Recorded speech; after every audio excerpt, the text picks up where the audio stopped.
Oke, salam hangat kepada Ibu Heni dan teman-teman yang kami kasihi. Pada kesempatan kali ini, saya Nala beserta rekan saya Julianti dan Russell hari ini akan menjelaskan mengenai PSAK 103 dan PSAK 110.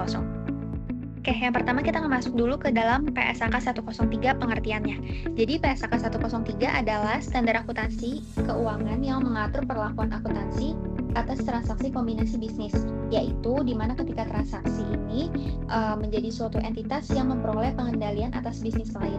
Nah, standar ini memberikan pedoman mengenai yang pertama, bagaimana cara kita mengidentifikasi pihak pengakuisisi, lalu mengukur aset dan liabilitas perusahaan yang diakuisisi, lalu bagaimana menghitung goodwill, dan yang terakhir bagaimana menyajikan hasil kombinasi bisnis di dalam laporan keuangan. Nah, di tujuan utama dalam PSAK 103 ini, yang pertama ada memberikan informasi yang relevan dan andal kepada pengguna laporan keuangan, lalu yang kedua ada meningkatkan transparansi transaksi akuisisi, yang ketiga memastikan seluruh aset dan liabilitas dicatat secara wajar, lalu yang terakhir ada membantu investor juga memahami dampak kombinasi bisnis terhadap kondisi perusahaan. Ini ada pengertian kombinasi bisnis. Jadi kombinasi bisnis itu apa sih? Nah, kombinasi bisnis ini adalah suatu transaksi atau peristiwa di mana satu entitas ini memperoleh pengendalian atas bisnis lain sehingga kedua bisnis ini berada di bawah satu kendali ekonomi. Dalam kombinasi bisnis terdapat pihak yang mengambil alih dan terdapat pihak yang diambil alih. Contohnya yang pertama ada PTA membeli 80% saham PTB.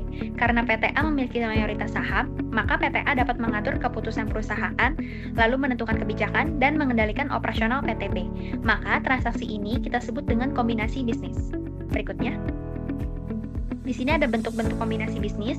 Yang pertama ada akuisisi. Nah, akuisisi itu apa sih? Akuisisi ini adalah proses pengambil alihan kendali suatu perusahaan oleh perusahaan lain melalui pembelian saham atau aset perusahaan tersebut.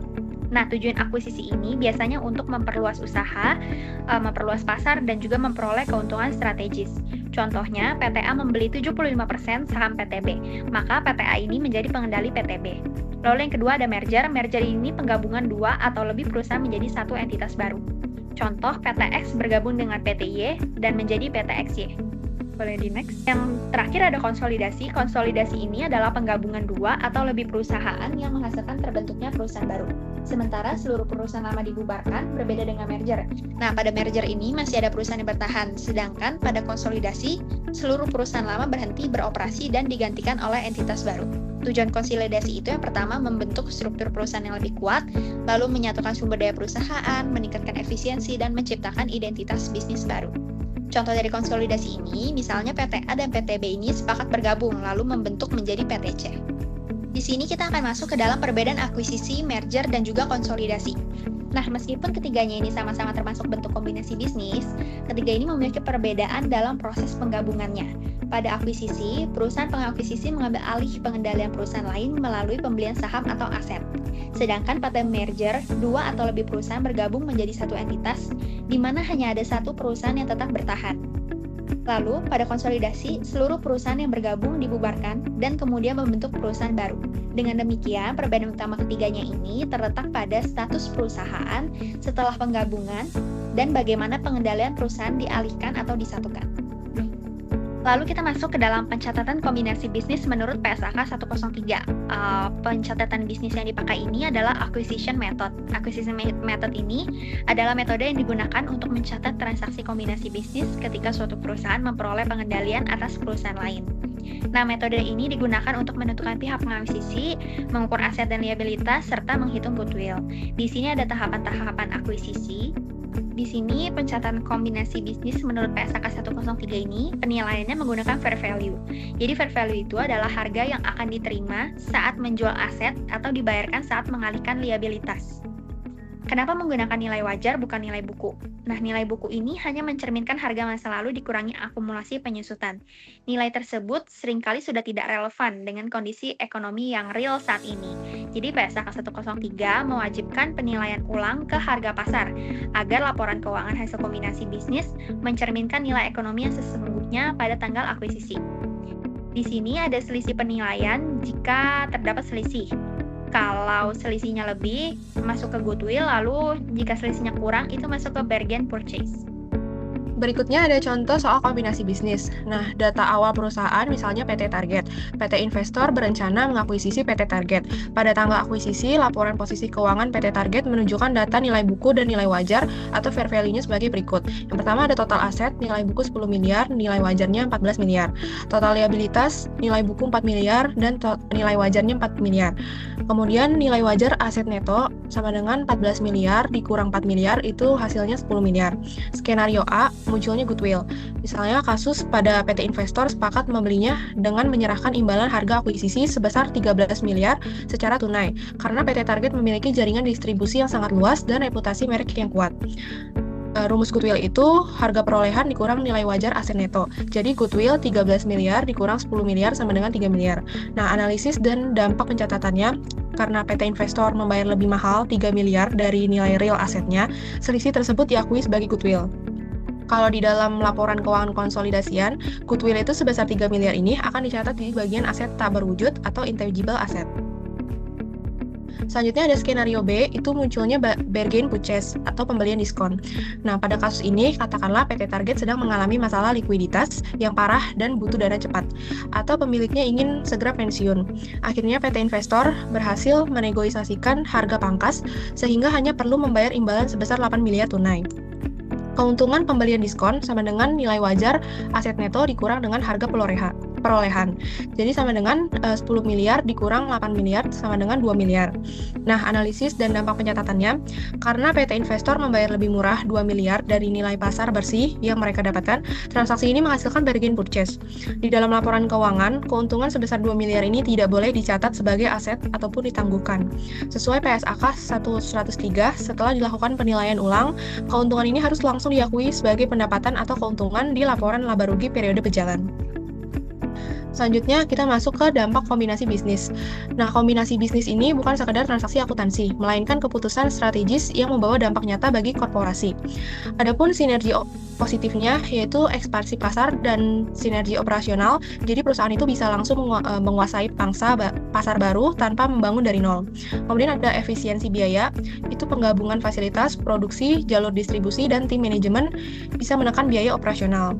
Adapun resiko negatifnya, yang pertama itu benturan budaya, itu bisa berupa kegagalan menyatukan dua budaya kerja yang berbeda, dapat menurunkan produktivitas karyawan. Kemudian ada overpayment, itu membayar terlalu mahal akibat salah menghitung proyeksi sinergi pada masa depan, yang berujung pada penurunan nilai goodwill di kemudian hari. Kemudian ada pengertian PSAK 110, itu akuntansi konsolidasian. PSAK 65 adalah pernyataan standar akuntansi keuangan yang mengatur tentang penyusunan dan penyajian laporan keuangan konsolidasian. PSAK ini menjelaskan bagaimana entitas induk penggabungan laporan keuangan entitas anak menjadi satu laporan keuangan grup. Laporan keuangan konsolidasian ini bertujuan agar kondisi keuangan grup perusahaan dapat dilihat sebagai satu kesatuan ekonomi.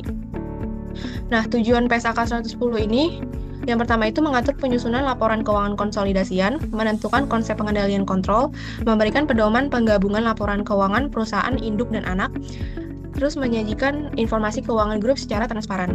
Kemudian ada konsep pengendalian, itu suatu entitas dikatakan memiliki pengendalian apabila memiliki kekuasaan atas invest dan memiliki hak atas imbal hasil variabel, kemudian mampu menggunakan kekuasaan untuk mempengaruhi imbal hasil. Biasanya, pengendalian terjadi jika perusahaan memiliki lebih dari 50% saham perusahaan lain. Entitas dalam konsolidasi. Yang pertama itu ada entitas induk, itu perusahaan yang memiliki pengendalian atas perusahaan lain. Kemudian ada entitas anak, perusahaan yang dikendalikan oleh entitas induk.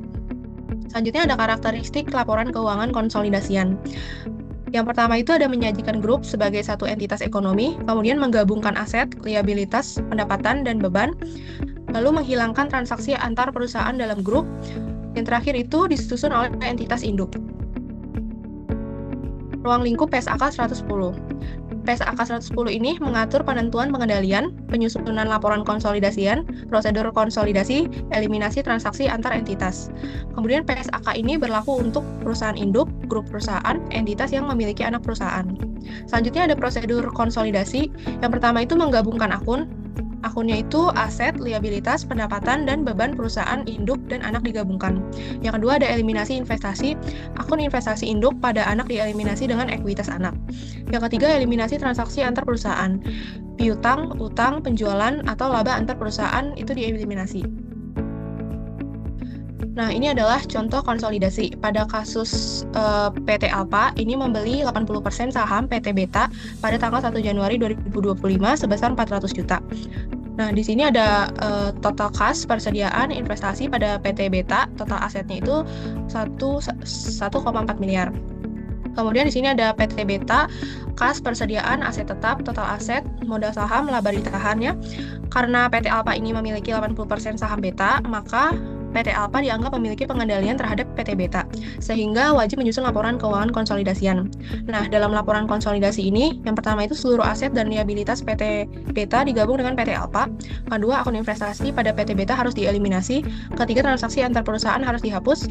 Keempat, pemilikan 20% pihak luar diakui sebagai kepentingan dan pengendali. Oke, baik, saya akan melanjutkan presentasi dari Julianti. Yang di sini itu ada langkah-langkah konsolidasi. Yang pertama ada menggabungkan seluruh aset, eliminasi investasi, lalu ada jurnal eliminasinya. Pada tahap pertama konsolidasi, seluruh aset perusahaan induk dan anak digabungkan. Sebagai contoh, kas PT Alfa sebesar 700 juta ditambah kas PT Beta sebesar 250 juta, sehingga total kas konsolidasi menjadi sebesar 950 juta. Persediaan kedua perusahaan juga digabungkan menjadi 450 juta, sedangkan aset tetap PT Beta sebesar 200 juta, tetap diakui dalam laporan konsolidasi. Selanjutnya, dilakukan eliminasi investasi. Investasi PT Alfa dan PT Beta tidak boleh muncul dalam laporan konsolidasi karena dianggap sebagai transaksi internal dalam satu grup perusahaan. Oleh karena itu, akun investasi dieliminasi dengan modal saham dan laba ditahan PT Beta, sementara kepemilikan pihak luar sebesar 20% dicatat sebagai kepentingan non-pengendali atau KNP. Oke. Lalu langkah berikutnya itu adalah mengeliminasi transaksi antar perusahaan dalam satu grup. Contohnya apabila PT Alfa memiliki piutang pada PT Beta sebesar 50 juta dan PT Beta mencatat utang dengan jumlah yang sama, maka kedua akun tersebut harus dihapus karena secara konsolidasi grup tidak dapat berutang kepada dirinya sendiri. Selain itu, penjualan antar perusahaan juga harus dieliminasi. Misalnya, PT Alfa menjual barang kepada PT Beta sebesar 80 juta. Jika barang tersebut masih tersimpan sebagai persediaan di akhir periode, maka laba yang belum direalisasi kepada pihak luar harus disesuaikan dan dieliminasi agar laporan keuangan mencerminkan kondisi yang sebenarnya. Oke, lalu untuk hasil laporan konsolidasi, setelah seluruh proses konsolidasi dilakukan, grup perusahaan akan dipandang sebagai satu kesatuan ekonomi. Dalam laporan konsolidasi, investasi perusahaan induk pada perusahaan anak tidak lagi ditampilkan karena sudah dieliminasi. Seluruh transaksi internal grup juga harus dihapus sehingga tidak terjadi pencatatan ganda. Selain itu, bagian kepemilikan pihak luar tetap diakui sebagai kepentingan non-pengendali atau KNP. Dengan demikian, laporan keuangan konsolidasian dapat memberikan gambaran kondisi keuangan grup perusahaan secara lebih akurat dan lebih transparan. Lalu untuk ini ada penyajian dalam laporan keuangan. Laporan keuangan konsolidasian itu terdiri atas laporan posisi keuangan konsolidasian, lalu laporan laba rugi konsolidasian, ketiga ada laporan perubahan ekuitas, laporan arus kas, dan yang terakhir itu catatan atas laporan keuangan. Lalu untuk pengungkapannya, entitas itu wajib mengungkapkan daftar entitas anak, persentase kepemilikan, dasar pengendalian, kepentingan non-pengendali atau KNP, dan kebijakan konsolidasi. Untuk kepentingan non-pengendali atau KNP, merupakan bagian kepemilikan pada entitas anak yang tidak dimiliki oleh perusahaan induk. Sebagai contoh, jika PT Alfa memiliki 80% saham PT Beta, maka 20% sisanya dimiliki oleh pihak lain dan dicatat sebagai kepentingan non-pengendali.